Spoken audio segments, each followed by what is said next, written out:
The revenge movie ఇప్పుడే చూసొస్తున్నాను. Just మార్చ్‌లోనే ఉన్నాము. Best movie of the year ఇప్పుడే చేయొచ్చా? నాకదే అనిపిస్తుంది. సీరియస్‌లీ బెస్ట్ మూవీ ఆఫ్ 2026 అయితదేమో అనిపిస్తుంది. అంత బాగుంది సినిమా. చాలా చాలా చాలా బాగుంది. ఇది ఫస్ట్ పార్ట్ బెటరా? సెకండ్ పార్ట్ బెటరా? అనే దానికంటే ఇది ఫస్ట్ పార్ట్‌కి ఎగ్జాక్ట్ కంటిన్యూయేషన్. ఎక్కడైతే ఎండ్ అయిందో అక్కడి నుంచి కంటిన్యూ అయితది. ఒక పెద్ద స్టోరీని ఎగ్జాక్ట్ కంటిన్యూ చేశాడో కొన్ని కొన్ని సీన్‌లు పడ్డాయి సినిమా స్టార్టింగ్ నుంచే. అమ్మ బాబోయ్! అండ్ ముఖ్యంగా 'ధురంధర్' ఫస్ట్ పార్ట్ నచ్చిందంటే ఇది కూడా పిచ్చి పిచ్చిగా ఎక్కే ఛాన్సెస్ అయితే గ్యారంటీగా ఉంటాయి. నాకు విపరీతంగా నచ్చిన విషయం ఏంటో తెలుసా బ్రో దీనిలో? ఒక్క మూవ్‌మెంట్ అంటే ఒక్క మూవ్‌మెంట్ లాగ్ అనిపియలేదు. లెంత్ తెలవలేదు నాకు. జనరల్‌గా అందరూ 4 గంటల సినిమా చూసారు. నేను 5:30 గంటలు చూసాను 'ధురంధర్ 2'. ఎందుకంటే మధ్యలో ఫస్ట్ హాఫ్ అయిపోయిన తర్వాత వాళ్ళకి ప్రింట్ రాలేదు. డౌన్‌లోడ్ ఎత్తలేరంట. 1½ అవర్ లేట్ అయింది నాకు. 1½ అవర్ వెయిట్ చేసిన తర్వాత 7కి అయిపోయిన ఫస్ట్ హాఫ్ 8:30కి పెట్టిండు మళ్ళీ. నాకు ఎక్కడ కూడా లాగ్ అనిపియలేదు. ఎంతసేపు అయితుందో అనే ఫీలింగ్ ఎక్కడ రాలేదు. ఒక్క నిమిషం అంటే ఒక్క నిమిషం కూడా అరే ఎక్కువ సేపు అయింది అనిపియలే. పర్ఫార్మెన్సెస్ 'ధురంధర్‌లో' ఒక రేంజ్‌లో ఉంటే దాని అమ్మ మొగుడు పర్ఫార్మెన్సెస్ ఉన్నాయి. అండ్ హైలైట్ ఏంటంటే ఫస్ట్ పార్ట్‌లో రెహమాన్ డేకైతే హైలైట్ అయ్యిండు. దీంట్లో చాలా మంది హైలైట్ అయ్యారు. రణ్వీర్ సింగ్, మాధవన్ గారు, అర్జున్ రాంపాల్, సంజయ్ దత్ వీళ్ళందరికీ పర్ఫెక్ట్ సీన్స్ పడతా ఉంటే వేరే లెవెల్ లో పర్ఫార్మ్ చేశారు. అక్కడ రాసుకునే సీన్స్ పడే షాక్స్ వేరే లెవెల్ లో ఉన్నాయి. వీళ్ళందరినీ తినేయడానికి ఒకడు వచ్చిండు. He's Rakesh Bedi, Jameel Jamali character bro షాకులు పడ్డాయి బ్రో.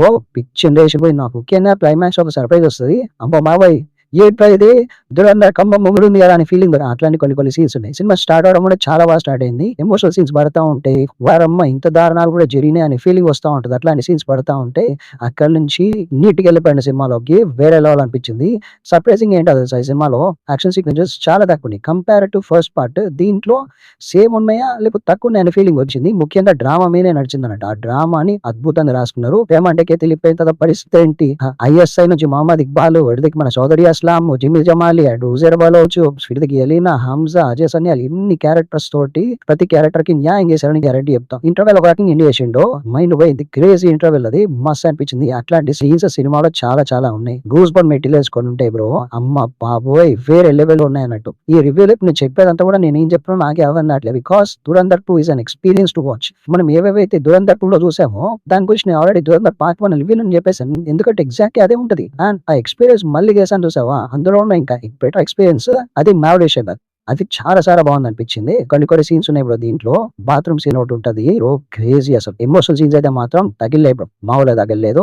జస్ట్ కిరచింగ్ బ్యాక్ స్టోరీ ఒకటి, బాత్రూమ్ సీన్ ఒకటి, కొన్ని ఎమోషనల్ సీన్స్ ఉంటాయి. అది మాత్రం అసలు మైలు తిరుగుతున్నాయి నాకైతే మాత్రం అంత బాగుంది. బట్ స్టిల్ సినిమాలో ఫస్ట్ పార్ట్ కంటే కొన్ని చిన్న బొక్కలు అయితే గ్యారెంటీ ఉన్నాయి. ఏంటంటే సీజీ అక్కడక్కడ కనబడ్డది. సీజీ ఇంకా బెటర్ ఉండొచ్చేమో అనే ఫీలింగ్ వచ్చింది అన్నట్టు. ఇంకా లాస్ట్ మినిట్ తెలిసిపోతుంది ఇక్కడ సీజీ అక్కడ సీజీ అని చెప్పేసి తెలుస్తా ఉంది. మెయిన్ విలన్ ఒకడు లేకపోవడం చిన్న ప్రాబ్లం అనిపించింది. ముఖ్యంగా మనకి రెహమాన్ డేకైతే ఒక క్యారెక్టర్ ఫస్ట్ పార్ట్ లో అంత పెద్ద పిల్లర్ రోల్ క్రియేట్ చేసిన తర్వాత ఈ సినిమాలో అది లేకపోవడం వల్ల కొంచెం తెలుస్తా ఉంటది. ఇక్కడ లేరా బాబు ఇదో బెల్లెత్తి కనబడుతుంది ఫీలింగ్ వస్తూ ఉంటుంది. బట్ దీన్ని రైటింగ్ తోటి వేరే లెవెల్లో క్లియర్ చేశారు. అది మస్త్ అనిపించింది. అండ్ కొన్ని మోటా సీక్వెన్సెస్ ఉంటాయి. ఇప్పుడు ఆల్రెడీ మనకు తెలిసిందేంటి మన రెహమాన్ డేకైతే పోయిన తర్వాత లియారికా బాద్షా ఎవరు అవుతారు. ఆ లియారికా బాద్షా అవ్వడానికి కొన్ని మోటార్ సీన్స్ ఉంటాయి. అండ్ ఫటాకలు అయిపోయినాయా అనే ఫీలింగ్ వస్తూ ఉంటుంది అనమాట. అవి ఇంకొంచెం బెటర్ గా రాస్తున్నారు. నాకే ఎట్లా అనిపించింది అనే ఫీలింగ్ వచ్చిందంటే ఇంకొంచెం ఇంకో 2-3 క్యారెక్టర్ ఒక్క సీన్ అన్నా పడాల్సింది. డైలాగ్ సీన్ ఏదో పడుంటే బాగుంటుందని నా ఫీలింగ్ వచ్చింది. అదొకటి అనుకున్నా కానీ రివెంజ్ మోడ్కి వెళ్ళిపోతుంది cinema. Obviously 'Dhurandhar the revenger' పేరే పెట్టాలి కాబట్టి రివెంజ్ మోడ్ లోకి వెళ్ళిపోతుంది. కొన్ని మాంటాజెస్ అక్కడ కూడా కొంచెం షేడ్ ఎత్తేస్తున్నారా అయిపోయిందా అని ఫీలింగ్ వస్తూ ఉంటుంది. అట్లా వచ్చినప్పుడు క్లైమాక్స్ స్టార్ట్ అవుతుంది బ్రో. వేరే లెవెల్ అయింది అసలు. అక్కడి నుంచి వెళ్ళిపోయింది. సూపర్ అనిపించింది క్లైమాక్స్ కూడా. ఇంకొంచెం ఏంటంటే చెస్ట్ థంపింగ్ భారత్ మాతాకి జై కొన్ని సీన్స్ పడతాయి. మన ఫస్ట్ పార్ట్ లో లేవు, దీంట్లో ఉన్నాయి. బట్ ఇక్కడ సర్ప్రైజ్ ఏంటంటే ఇక అవి కూర్చుంటాయి. మన ఫస్ట్ పార్ట్ లో అలా అనడానికి భారత్ మాతాకి జై అని అరవడానికి అట్లా చెస్ట్ థంపింగ్ సీన్స్ ఉండకపోవడానికి రీజన్ ఉంటుంది. He's a spy. ఇప్పుడు ఒక సిచ్యువేషన్ క్రియేట్ అవుతుంది. అక్కడ నుంచి పడతా ఉంటే డైలాగ్స్ మస్త్ అనిపించింది. లైక్ ఫస్ట్ పార్ట్ లో భారత్ మాతాకి సీన్ పడిద్దా దాని పే ఆఫ్ ఉండవు బ్రో. బాగోలేదు. అట్లాంటి సీన్స్ పుష్కలంగా ఉన్నాయి. క్లైమాక్స్ అంతా ఎమోషన్ కొట్టిండో ఎమోషన్ వేరే లెవెల్ ఎక్కింది. మ్యూజిక్ తోటి ఇచ్చి పాల్గొప్పాడు. ఎందుకు ఆ టీ సిరీస్ ని తీసుకున్నావు అనుకున్నావు. రాసిపుట్టి ఇంకేం మాట్లాడను. రాసిపుట్టినది ఎప్పుడు వస్తుందో ఏం వస్తుందో ఇష్టం ఇంకేం చెప్పను. సొమ్మ బాబు సూపర్ ప్లేస్మెంట్ అది మస్త్ అనిపించింది. కేక అండ్ ఆల్సో బడే సాబ్ ఎవరో తెలిసిపోతుంది. Obviously it was a shock. ఇదే ఉంటుంది అనుకున్నా అదే ఉన్నట్టు అనిపించింది. బట్ దాన్ని హ్యాండిల్ చేసిన విధానం మాత్రం కేక బ్రో. నాకైతే మాత్రం 'ధురంధర్ ద రివెంజ్' పిచ్చి అని నచ్చింది. నాకైతే మాత్రం best movie of 2026 so far. Maybe దీన్ని దాటేసిన వస్తుందో తెలియదు కానీ అమ్మ బాబాయ్ వేరే లెవెల్ సినిమా. నాకైతే పిచ్చి నచ్చింది. మీరు చూసారా 'ధురంధర్ 2 ద రివెంజ్'? చూడాలని నాకు కింద కామెంట్స్ లో చెప్పండి. అండ్ మన థియేటర్ లో అయితే సబ్ టైటిల్స్ పర్లేదు.